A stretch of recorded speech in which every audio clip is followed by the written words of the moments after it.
नमस्कार दोस्तों, स्वागत है आपका न्यू उत्कर्ष साइंस यूट्यूब चैनल में। आज के इस वीडियो में हम देखने वाले हैं जैन धर्म से रिलेटेड मैं 2 वीडियो बनाऊंगा। इस वीडियो में हम कुछ महत्वपूर्ण बिंदुओं की बात करेंगे, उसके बाद के वीडियो में कुछ महत्वपूर्ण बिंदुओं की बात करेंगे। वो बिंदु कौन कौन से हैं, किन पे हमें चर्चा करनी है, तो इस वीडियो में हम बात करेंगे। मुख्य रूप से हम जब देखेंगे तो जैन धर्म के परिचय के बारे में बताएंगे और उसके बाद हम तीर्थंकर वगैरह की चर्चा करेंगे और तीर्थंकर में भी ऋषभ देव और महावीर स्वामी की चर्चा करेंगे। उसके बाद हम देखेंगे तो जैन धर्म के सिद्धांत हैं, सामाजिक संरचना है, जैन संगीति है और जैन साहित्य है। इतने पार्ट में हमने इसको डिवाइड किया है। तो इसमें भी जब हम देखेंगे तो इसको हम 2 पार्ट मैंने बताया, वीडियो को हम बताएंगे। तो इस वीडियो में हम जब चर्चा करेंगे तो हम जैन धर्म का परिचय, तीर्थंकर और ऋषभ देव एवं महावीर स्वामी, इनका हम इस वीडियो में चर्चा करेंगे। इसके बाद के वीडियो में हम जब चर्चा करेंगे तो उसमें जैन धर्म के सिद्धांत, सामाजिक संरचना, जैन संगीति, जैन साहित्य, इन सब की हम चर्चा करेंगे। तो चूंकि मैं बता दूं, जो मैं बता रहा हूं इनको आप एक नोट कर रहे होंगे, उम्मीद करेंगे कि आप इसको नोट कर रहे होंगे। नोट करेंगे तो उसका फायदा ये रहेगा कि समझ लीजिए एशियंट हिस्ट्री आपकी तैयार होती रहेगी, क्योंकि जितनी चीज़ें मैंने बोर्ड पे लिखी है, अगर जो ये चीज़ आपने कॉपी पे बना लेंगे, ज़्यादा चीज़ें नहीं है, इनको आप लिखते रहेंगे तो आपको पक्का है कि आपको एग्जाम में इसका फ़ायदा जरूर मिलेगा। लेकिन अगर जो आप इसको नोट नहीं करेंगे तो आपको इसका फ़ायदा नहीं मिलेगा। आप किताब वगैरह पढ़ेंगे तो उसमें आपको उसमें बहुत सी ऐसी चीज़ें लिखी जो मतलब कि नहीं, जिनको नहीं पढ़ना है, वो भी फिर आप पढ़ लेंगे तो आपको फिर सीधी बात है कि ज़्यादा पढ़ना पड़ेगा और एग्जाम के टाइम पे आप रिवीजन वगैरह जल्दी कर नहीं पाएंगे। तो इसलिए ज़रूरी यही कि जो मैं बता रहा हूँ कि उनको आप नोट करते हुए चले, ताकि आपको रिवीजन भी जल्दी से हो सके। और चूँकि करीब मैंने 17-18 वीडियो इसके ऊपर मैं बना दिया है, तो उनको आप लोग देखिए और जो मैं बता रहा सबको नोट कर लीजिए। जैसे मैं आज ये वीडियो बता रहा हूँ तो इसको आप नोट कर लीजिए। इसके बाद जो नेक्स्ट वीडियो आएगा उसको नोट कीजिए, तो उसके पहले के जितने चैप्टर उनको एक बार रिवाइज कर लीजिए। तो जब बार बार रिवाइज करते रहेंगे तो ये सब चीज़ें बड़ी आसानी से आपके दिमाग में बैठ जाएंगी और याद भी हो जाएंगी। और जब विकल्प वगैरह आएगा तो आप उसको, पक्की अच्छी बात है कि आप उसको कर जरूर लेंगे। बाकी लिखने में आएगा तब भी आप लिख लेंगे। तो ज़रूरी यही कि आप इसको अच्छे तरीके से याद कर लें। याद करेंगे तो इसको फ़ायदा अच्छे से मिलेगा। और नोट करेंगे तो अपने आप याद भी होता रहेगा। तो और किसी के नोट्स वगैरह के चक्कर मत पड़िए कि PDF फाइल वगैरह, उससे कुछ होगा नहीं जब तक आप, क्योंकि जब आप अपने हाथों से लिखते हैं तो वो चीज़ें आपको जल्दी याद हो जाती हैं। और चूंकि लिखना पढ़ना दोनों एक साथ की क्रिया है, जब तक लिख के पढ़ेंगे तो आपको अच्छे से जल्दी याद हो जाएगा। तो ये देखते हैं जैन धर्म। चूंकि मैंने बताया कि इन टॉपिकों पे हम चर्चा करेंगे, जिनमें से जो 3 टॉपिक हैं जिनको हम आज इस वीडियो में बताएंगे, बाकी के वीडियो में इन 4 टॉपिकों पर चर्चा करेंगे। और काफ़ी सभी परीक्षाओं में प्रश्न जो भी आते हैं सब आपको इससे मिल जाएंगे। तो ये देखते हैं जैन धर्म। जैन धर्म की बात करेंगे तो जैन धर्म जो बात करें तो जिन शब्द से बना है। जिन का मतलब होता है विजेता। विजेता अर्थात कौन से विजेता, अर्थात जिन्होंने इंद्रियों पर विजय प्राप्त कर ली है, दुख क्लेश इन सब से कह सकते हैं, सभी चीज़ों से जब लोग जीत लेते हैं तो उनको क्या बोलते हैं, विजेता बोलते हैं। तो इंद्रियों पर विजय वगैरह प्राप्त कर लिया तो उनको क्या बोला गया, विजेता बोला गया। जिनके भी अन्य नाम जो हम देखते हैं वो तीर्थंकर में देखने को मिलता है। तो तीर्थंकर का मतलब है घाट बनाने वाला, अर्थात संसार के महासागर को पार लगाने वाला। अर्थात जो संसार के महासागर हैं, इनको जो कह सकते हैं जो बंधन रहित है, बंधन इनसे इनको पार लगाने वाला, इस सुख दुख में संसार में एक बेड़े से पार लगाने वाले को हम क्या बोलते हैं, तीर्थंकर बोलते हैं। तो घाट बनाने वाले। ये संसार के महासागर का मतलब ये नहीं कि मतलब ये आप प्रशांत महासागर और अटलांटिक, इनको नहीं, मतलब कि संसार रूपी सागर को पार लगाना। तो इसमें तीर्थंकरों की बात हम जो करेंगे तो तीर्थंकर 24 हुए हैं। लेकिन उससे पहले हम बात कर लें जैन धर्म के संस्थापक कौन है। तो जैन धर्म के संस्थापक ऋषभ देव हैं। इन्हीं का अन्य नाम आदिनाथ है। इन्हीं को केसरिया नाथ भी कहते हैं। 3 नाम देखने को मिलते हैं, ऋषभ देव, आदिनाथ, केसरिया नाथ। और पुराणों में इन्हें विष्णु का अवतार भी कहा गया है। तो किसको कहा गया है, ऋषभ देव को कहा गया है। अब चूंकि मैंने बताया 24 तीर्थंकर वे संस्थापक हैं ऋषभ देव, तो 24 तीर्थंकों में लगभग शुरुआत के जो 22 हैं उनकी ऐतिहासिकता सिद्ध नहीं होती। बहुत सी जानकारियां उनके बारे में नहीं मिल पाती हैं, इसलिए उनको हम इनको कह सकते हैं इतिहास के निर्माण में ज़्यादा योगदान नहीं, ऐतिहासिक सिद्ध नहीं होते हैं। और बाकी के जो है इनकी ऐतिहासिकता प्रमाणित है, जो है 23 और 24 नंबर के, उनकी ऐतिहासिकता सिद्ध है। अर्थात पार्श्वनाथ और महावीर स्वामी की ऐतिहासिकता सिद्ध होगी। और इनके बारे में हम विस्तृत रूप से पढ़ेंगे भी, इन्हीं को आपको ज़्यादा जानना है। बाकी इनके बारे में जो भी इंपॉर्टेंट चीज़ें होंगी उनको हम आपको बताएंगे। तो सबसे पहले 1 से 22 तीर्थंकर है, सबको तो आप याद नहीं कर पाएंगे। तीर्थंकर के नाम वगैरह आप चाहें तो देख सकते हैं, लेकिन मुख्य रूप से जरूरी है कि तीर्थंकर पूछा जाता है, उनके प्रतीक चिन्हों से प्रश्न परीक्षाओं में पूछे जाते रहे कि कौन से तीर्थंकर का कौन सा प्रतीक चिन्ह है। तो उनको आप लोग जानिए, क्योंकि इनसे परीक्षा में प्रश्न आते भी हैं। तो शुरुआत के 5 जान लीजिए, अंत के 5 जान लीजिए, एक बीच का और है उसको जान लीजिए, मतलब टोटल कितने 11 हैं, उनको जान लीजिए। वो इन्हीं से घुमा घुमा के परीक्षा में प्रश्न पूछे जाते रहे। तो आइए देखते हैं कौन कौन से तीर्थंकर और प्रतीक चिन्ह। तो तीर्थंकर की बात करेंगे तो ऋषभ देव के प्रतीक चिन्ह वृषभ है, अर्थात बैल है या सांड कह लीजिए।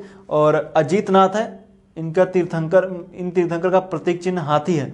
तो ऋषभ देव का वृषभ, अजीत नाथ का हाथी, संभव नाथ का अश्व मतलब घोड़ा, अभिनंदन का बंदर, सुमित नाथ का क्रोच या सारस, जिसको नहीं बोलते, जो उत्तर प्रदेश का राज्य की पक्षी भी है सारस, तो क्रोच है। इसमें एक बीच में नाम और आता है, तो वो शांतिनाथ है। एक बार मैंने देखा परीक्षा में कहीं पूछा गया शांतिनाथ, तो शांतिनाथ का प्रतीक चिन्ह हिरण है। तो याद रखिएगा हिरण या मृग बोल सकते हैं, हिरण है प्रतीक चिन्ह, क्या है, हिरण है शांतिनाथ। और उसके बाद हम 5 हैं, 16 नंबर पे शांतिनाथ है। इसके बाद हम आएंगे 19 पे है मल्लीनाथ। मल्लीनाथ का प्रतीक चिन्ह कलश है। अभी हम आगे जब बात करेंगे तो श्वेतांबर और दिगंबर में इनके स्त्री या पुरुष होने को लेकर के मतभेद भी है, उनकी भी हम चर्चा करेंगे। तो फिर उसके बाद हम 20वें नंबर पर देखेंगे मुनि सुव्रत हैं। इनका देखेंगे तो कुर्म है या कछुआ है। तो दोनों में से कुछ भी पूछा जाए, कुर्म पूछ लिया जाए या कछुआ पूछ लिया जाए, तो आप लोगों को अपने हिसाब से उत्तर देना। कुर्म या कछुआ एक ही है, तो आपको बताना क्या है कि कुर्म है या कछुआ, जो भी ऑप्शन में उसके आपसे लगा देना है। नेक्स्ट की बात करेंगे तो नमीनाथ। तो नमीनाथ की बात करेंगे तो इनका नीला कमल है या नीलोत्पल दे दे, तो नीलोत्पल दे दे या नीला कमल दे दे, तो कौन होंगे, वो होंगे नमीनाथ। फिर नेमीनाथ है, अरिष्ट नेमी इनको बोलते हैं, तो इनका है शंख है। फिर है पार्श्वनाथ, तो पार्श्वनाथ का सर्प है, पार्श्वनाथ क्या क्या है, सर्प है। फिर आ जाए फड़धर, आ जाए मतलब फड़धर मतलब सांप, फड़ को धारण करने वाला, तो सांप फड़धर पूछे तब भी वही है, तो याद रखिएगा फड़धर या सर्प। फिर महावीर स्वामी का सिंह है। तो इतने सारे हैं जिनको आपको याद रखना है। परीक्षा में कभी कदार हो सकता है मिलाने के लिए जो प्रश्न आ जाते हैं कि पूछ लिया जाए, एक तरफ दे दिया गया कि तीर्थंकर, दूसरी तरफ दे दिया गया प्रतीक चिन्ह, कौन से तीर्थंकर का कौन सा प्रतीक चिन्ह है, तो आप लोग उसको कैसे करेंगे। तो अगर जब आप उसको पढ़े रहेंगे तो आप लोग कर लेंगे। बाकी आप इनको अपने हिसाब से याद भी कर लीजिए। शुरुआत के 3 और अंत के 3 तो बिल्कुल आपको याद होने चाहिए, बहुत इंपॉर्टेंट है, परीक्षा में प्रश्न इससे पूछा भी जाएगा।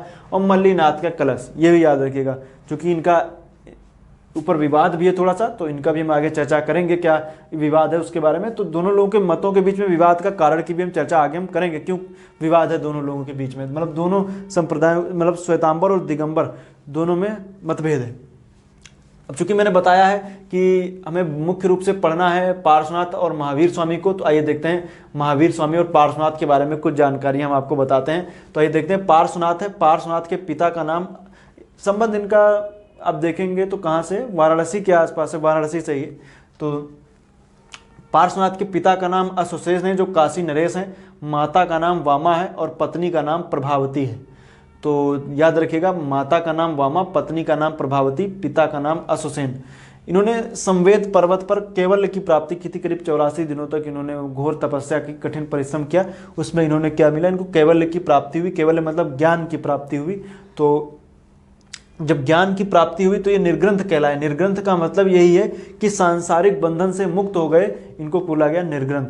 तो इनको ये निर्ग्रंथ कहलाए, और उनके अनुयायी जो थे उनका अनुकरण करने वाले निर्ग्रंथी कहलाए।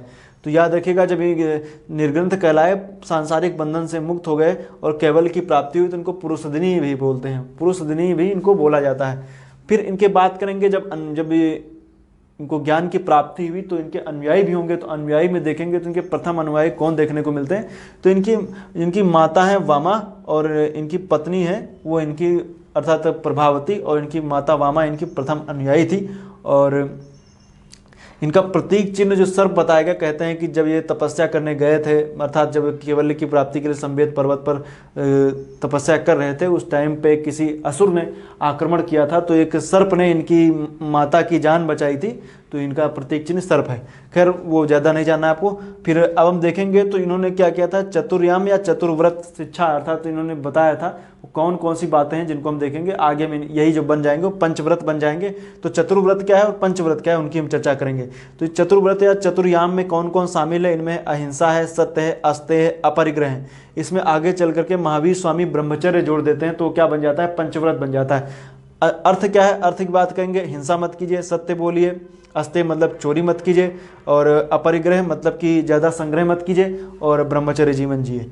तो इन सब बातें इसमें कहेंगे ब्रह्मचर्य महावीर स्वामी ने जोड़ा था। और इन्होंने अपने मतलब धर्म को प्रचार करने के लिए कहें कि 4 गढ़ों की या संघों की स्थापना की, और वहाँ पर क्या क्या गणधर की नियुक्ति ये करते हैं। तो इतनी बातें आपको जानना है पार्श्वनाथ के बारे में। अर्थात अब हम इसके बाद चर्चा करेंगे तो वो महावीर स्वामी की चर्चा की जाएगी। तो महावीर स्वामी की चर्चा जब हम करेंगे तो आइए देखते हैं कौन कौन सी बातें आपको जाननी है, परीक्षा में इनसे रिलेटेड क्या क्या प्रश्न पूछे जाते हैं। तो आइए देखते हैं महावीर स्वामी की माता का नाम त्रिशला या विदय दत्ता, पिता का नाम सिद्धार्थ, और ये वज्जी संघ के ज्ञातक के, क्योंकि मैंने कहा वज्जी संघ में कई सारे क्या थे, छोटे छोटे गढ़ थे, तो उन्हीं में ज्ञातक के गढ़ हैं, उसी के ये प्रधान थे। और इनकी जो माता थी त्रिशला, वो लिच्छवी नरेश चेटक की बहन थी, मैंने बताया था इससे पहले आपको, और चेटक की बहन थी, और चेटक की ही पुत्री जिसका नाम है चलना, जिसका विवाह किसके, बिंबिसार के साथ होता है। तो वो मैंने आपको बताया था, आप लोग समझिएगा उसको। तो लिच्छवी नरेश चेटक की बहन है, उनसे त्रिशला से है, और वो इनकी माता थी। इनका जन्म वैशाली के कुंड ग्राम या कुंडल ग्राम में हुआ था, वैशाली के कुंड ग्राम या कुंडल ग्राम।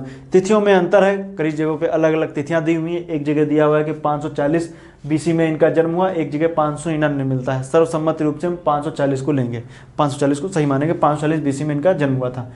इनके बचपन का नाम इनका वर्धमान था। कहते हैं कि जब इनका जन्म हुआ तो इनके जो इनका राज्य था उनमें काफ़ी ज़्यादा मतलब कह सकते हैं समृद्धि हुई, इसलिए इनका नाम वर्धमान रखा गया। और इनके भाई है जिनका नाम है नंदीवर्धन, और इनकी बहन है जिनका नाम है सुदर्शना। तो बहन का नाम है नंदीवर्धन, और भाई का नाम है नंदीवर्धन, और बहन का नाम है सुदर्शना। सुदर्शना का पुत्र है जमाली, और वर्धमान का पुत्र मतलब कि अर्थात जो महावीर स्वामी, इनके पुत्र का नाम है, पुत्री का नाम है प्रियदर्शना या अरुणोस्या, अरुणोस्या भी बोलते हैं। देखिए अर्थात महावीर स्वामी की पुत्री का नाम प्रियदर्शना, और इनकी बहन है सुदर्शना, इनकी पुत्री का नाम क्या है, जमाली है। तो जमाली इनका क्या लगेगा, इनका लगेगा भांजा। तो आगे चल करके प्रियदर्शना की शादी जमाली से हो जाती है। तो महावीर स्वामी का जो दामाद और इनका कह सकते हैं इनका जो भांजा है, वो दोनों एक ही हो जाते हैं। तो याद रखिएगा, वर्धमान का जो दामाद है वो कौन है, जमाली है, याद रखिएगा। तो जमाली, आगे चल करके जमाली को लेकर के विरोध होगा, मतलब कह सकते हैं मतों में अंतर होगा, तो कह सकते हैं कि वो विरोध भी हो जाता है दोनों लोगों के बीच में, अर्थात मतभेद होता है। 30 वर्ष से की अवस्था में इन्होंने गृह त्याग किया। गृह त्याग में इन्होंने अपने भाई से परमिशन लिया, अर्थात भाई को बताया कि हमें घर छोड़ के जा रहे हैं। 12 वर्ष की तपस्या किया, और जब तपस्या किया तो ऋजुपालिका नदी के तट पर, ऋजुपालिका नदी और जो बराकर नदी वो उसके संगम के पास में, तो ऋजुपालिका या इसका दूसरा नाम अज्जुवालिया नदी के तट पर और जृंभिक गांव में साल वृक्ष के नीचे इनको ज्ञान प्राप्ति हुई थी। वैशाल शुक्ल त्रयोदशी को इनको ज्ञान की प्राप्ति हुई थी। तो अलग अलग परीक्षाओं में अलग अलग तरीके से प्रश्न पूछे जा सकते हैं। तो आप पहली बात तो पूछ लिया जाए, ऋजुपालिका नदी के तट पर प्राप्त हुआ, सही बात है। जृंभिक गांव में प्राप्त हुआ, सही बात है। साल वृक्ष के नीचे प्राप्त हुआ, सही बात है। वैशाख शुक्ल त्रयोदशी को ज्ञान प्राप्ति हुई, सही बात है, क्योंकि सब एक ही चीज़ें हैं। तो ऋजुपालिका नदी है और साल वृक्ष है उसके नीचे, और जृंभिक गांव भी है, और शुक्ल त्रयोदशी को ज्ञान की प्राप्ति हुई। जिनको ज्ञान की प्राप्ति हो गई तो ये जिन कहलाए, महावीर कहलाए, अरहत कहलाए अर्थात पूज्य योग्य कहलाए या पूज्य योग्यतम कहलाए, केवलिन कहलाए अर्थात ऐसा जिनको अनंत ज्ञान से युक्त हो, निर्ग्रंथ अर्थात बंधन रहित कहलाते हैं। जब इनको ज्ञान की प्राप्ति हुई तो ये फिर अपना उपदेश देंगे। ये अपना उपदेश जो है वो विपुलाचल पहाड़ी पर देते हैं। विपुलाचल पहाड़ी राजगृह में है। विपुलाचल पहाड़ी का राजगृह में है, वहाँ पर ये अपना उपदेश देते हैं। उपदेश जो देते हैं तो इनके प्रथम शिष्य जो होते हैं वो जमाली हैं, प्रथम शिष्य इनके जमाली हैं। और विक्रमाणकृत सिद्धांत है, इसको लेकर के मतभेद हुआ, अर्थात मतभेद किसको लेकर के हुआ, क्रियमाणकृत सिद्धांत है। तो क्रियमाणकृत सिद्धांत क्या है, इसमें बातें कहेगी कि इनका मानना था, अर्थात महावीर स्वामी का मानना था कि जो हम कार्य शुरू करते हैं तो वो खत्म हो जाता है, और जो जमाली का मानना है कि जब काम खत्म हो जाए तभी को काम पूर्ण मानना चाहिए, मतलब कार्य को पूर्ण तभी मानना चाहिए जब वो पूर्ण हो जाए। तो इन्हीं को लेकर के मतभेद हुआ क्रियक्रमाणकृत सिद्धांत को लेकर के। तो जमाली ने एक अपना नया सिद्धांत है जिसको बोलते हैं बहुतरवाद सिद्धांत, और आगे चल करके जमाली जो है अपनी पत्नी प्रियदर्शना के साथ में वो इनमें कह सकते हैं फूट पड़ जाती है। तो आगे हम चर्चा करेंगे उनके बारे में। बाकी मैंने बताया था 11 गणों की स्थापना की, 11 गणों की, इन्होंने 4 गणों की स्थापना की, तो इन्होंने आगे चल करके उसको बढ़ाया और 11 गणों की स्थापना की। और पंच महाव्रत सिद्धांत इन्होंने दिया। तो पंच महाव्रत सिद्धांत क्या है, तो इसमें अहिंसा, सत्य, अस्तेय, अपरिग्रह और ब्रह्मचर्य, चूंकि मैंने अभी बताया था कि ब्रह्मचर्य आगे चल करके महावीर स्वामी जोड़ते हैं, तो ये ब्रह्मचर्य इसमें जुड़ जाएगा। तो ये रही बातें जो मैंने आपको बताई, इनमें से लगभग सभी चीज़ें इंपॉर्टेंट हैं, इन सबको आप याद रखिए। जितनी भी चीज़ें लिखी गई, कोई भी मतलब कि आपको ऐसी चीज़ नहीं जो आपको याद ना करनी होगी, सभी चीज़ें आपको याद करनी है। और परीक्षा में इससे प्रश्न कभी भी पूछे जा सकते हैं। हर एक चीज़ जो लिखी हुई है, हर एक चीज़ इंपॉर्टेंट है, ऐसा कुछ भी नहीं है जो इंपॉर्टेंट ना हो। सभी चीज़ें इंपॉर्टेंट है, सबको आप लोग पढ़िए। और इसको एक मैंने बताया ना कि एक कॉपी पेन अपना लीजिए, उस पर नोट बनाए, एक नोट्स की तरह बनाते चले जाइए। अभी मैं बता दूं, अगर जो आपने अभी तक शुरू नहीं किया है तो आप लोग बना लीजिए। अभी ज़्यादा वीडियो की संख्या नहीं हुई है, लेकिन जैसे जैसे वीडियो बढ़ेंगे आपके ऊपर दबाव बढ़ता चला जाएगा। अभी 17, 18, 19 के आसपास वीडियो हुए होंगे, तो अभी संख्या ज़्यादा नहीं है, लेकिन जैसे ही संख्या बढ़ेगी फिर आपके ऊपर दबाव बढ़ता जाएगा। और एशियन हिस्ट्री आप अपना पिछले विगत वर्षों में आप एशियन हिस्ट्री में अपनी कह सकते हैं कि आपसे कितने प्रश्न सही हो रहे हैं, कितने गलत हो रहे हैं, अपने कह सकते हैं अपनी योग्यता को परख सकते हैं। आप लोग देखिए पीछे प्रश्न, इसलिए मैं कह रहा हूँ क्योंकि एशियन हिस्ट्री ज़्यादा लोग पढ़ते नहीं, और थोड़ा सा कह सकते हैं कि इसमें इतने ज़्यादा फैक्ट होते हैं कि क्या पढ़ें क्या छोड़ें, इसमें लोगों को बीच में बहुत ज़्यादा दिक्कत भी होती है। इस वजह से क्या किया जा रहा है कि आपको जितनी चीज़ें ज़रूरत है उन्हीं को मैं लिख रहा हूँ, और इनको जो लिखा है लिख मैं इसलिए रहा हूँ ताकि आपके प्रॉपर नोट्स बन सकें। तो उम्मीद करता हूँ वीडियो आपको अच्छा लगा है। इसी तरीके से आप नोट भी करते रहिए, नोट कीजिए और टेलीग्राम चैनल पर भेज दीजिए। टेलीग्राम चैनल के लिए न्यू उत्कर्ष IAS ग्रुप और न्यू उत्कर्ष IAS नाम से आप लोग, न्यू उत्कर्ष IAS ग्रुप नाम से है, उसको ज्वाइन कर लीजिए। दोनों को ज्वाइन कर लीजिए, एक चैनल है एक ग्रुप है, ग्रुप में आप अपने डिस्कस भी चीज़ों को कर सकते हैं। मिलेंगे नेक्स्ट वीडियो में, तब तक के लिए आपका बहुत बहुत धन्यवाद।